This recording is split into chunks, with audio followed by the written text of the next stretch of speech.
warahmatullahi wabarakatuh. Alhamdulillah, wassalatu wassalamu ala rasulillah Sayyidina Muhammadan ibni Abdillah. La haula wa la quwata illa billah, amma ba'd.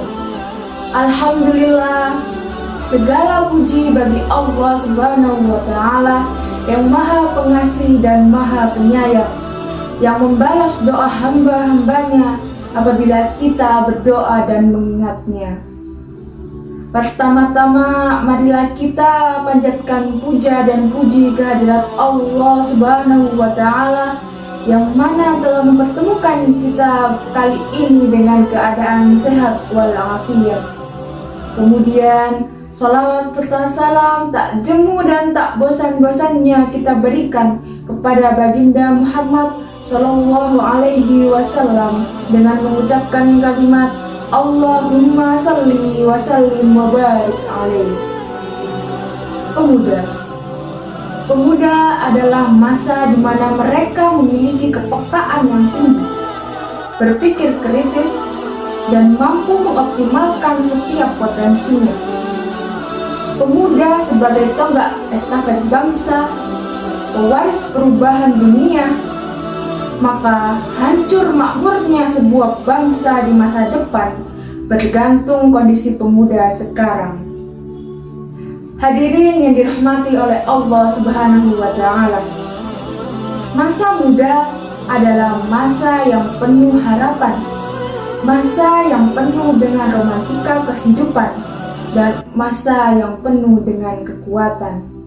Allah Subhanahu wa Ta'ala berfirman dalam Quran surat Ar-Rum ayat 54 yang berbunyi, Allahul ladzi khalaqakum min dha'fi thumma ja'ala min ba'di dha'fi quwwah thumma ja'ala min ba'di quwwah dha'fa wa syaiba yakhluqu ma yasha' wa huwal 'alimul qadir. Yang artinya, Allah lah yang menciptakan kamu dari keadaan lemah, kemudian Dia menciptakan kamu dari keadaan lemah itu menjadi kuat, kemudian Dia menjadikan kamu dari keadaan kuat itu menjadi lemah kembali dan beruban. Dia menciptakan apa yang Dia kehendaki dan Dia Maha Mengetahui, Maha Kuasa. Subhanallah, Allah mengibaratkan pemuda dengan kekuatan. Di sini menandakan betapa besarnya tanggung jawab seorang pemuda, karena di balik kekuatan yang besar terdapat tanggung jawab yang besar pula. Hadirin yang dirahmati oleh Allah Subhanahu wa Ta'ala, masa muda adalah salah satu nikmat dari Allah, di mana sebagai anak muda kita diberkahi dengan kondisi fisik yang kuat, mata yang dapat melihat dengan baik, tangan yang dapat mengangkat benda yang berat, dan kaki yang dapat berlari dengan kencang, serta wajah yang cantik dan rupawan. Maka kita harus menggunakan nikmat yang besar ini untuk selalu taat kepada Allah Subhanahu wa Ta'ala. Sejatinya, manusia bersifat ghazira tadayyun, yang artinya menjadi hamba yang selalu taat kepada Allah. Demikian pula kaum muda di masa transisi cenderung selalu taat kepada Allah dengan sempurna. Namun dengan masuknya sebuah sistem yang memisahkan agama dari kehidupan pada saat ini telah mencabut sifat yang ada di dalam diri mereka.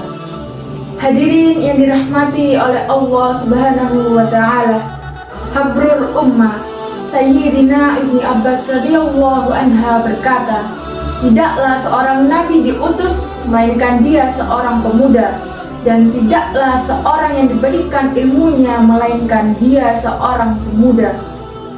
Wahai pemuda, bekali diri kalian dengan ilmu, bekali diri kalian dengan takwa, karena sesungguhnya kehidupan dan kejayaan generasi muda hanya dengan ilmu dan takwa.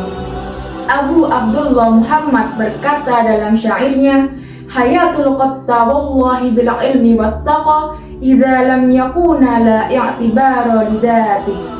Artinya, Demi Allah, kehidupan seorang pemuda sebab ilmu dan takwa. Apabila keduanya, ilmu dan takwa, tidak ada, maka esensi dirinya dianggap tidak ada. Hadirin yang dirahmati oleh Allah Subhanahu wa Ta'ala, boleh jadi Rasulullah Shallallahu Alaihi Wasallam memberikan tanggung jawab yang besar kepada seorang pemuda.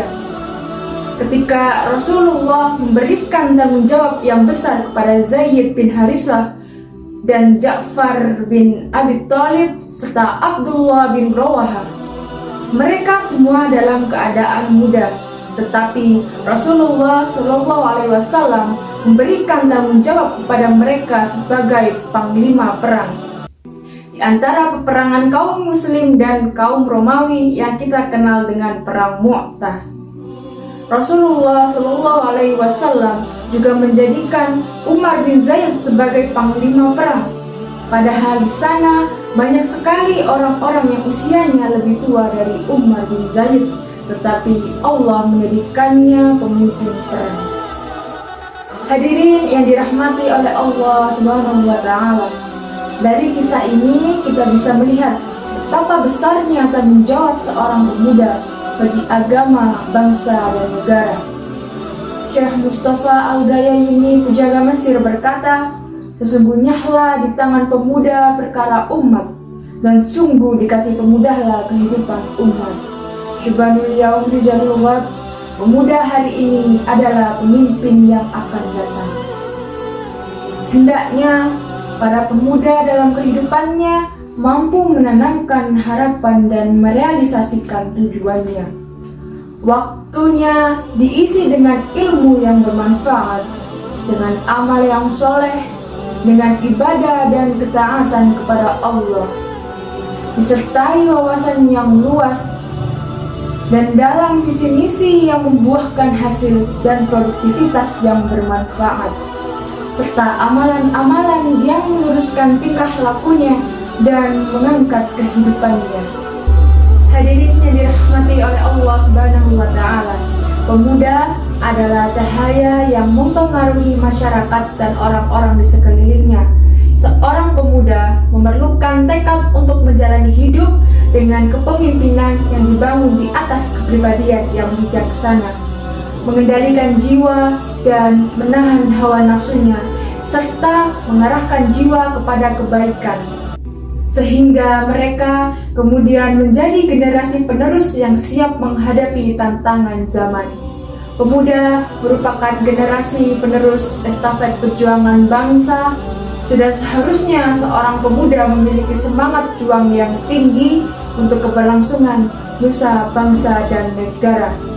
Hal ini juga menjadi tanggung jawab yang besar bagi kita bersama untuk mempersiapkan generasi yang membawa perubahan. Hadirin yang dirahmati oleh Allah Subhanahu wa Ta'ala, demikian kiranya yang dapat saya sampaikan. Kurang lebihnya saya mohon maaf jika ada salah kata yang terucap. Saya ucapkan terima kasih yang sebesar-besarnya. Akhirul kata, wabillahi taufiq wal hidayah. Wassalamualaikum warahmatullahi wabarakatuh.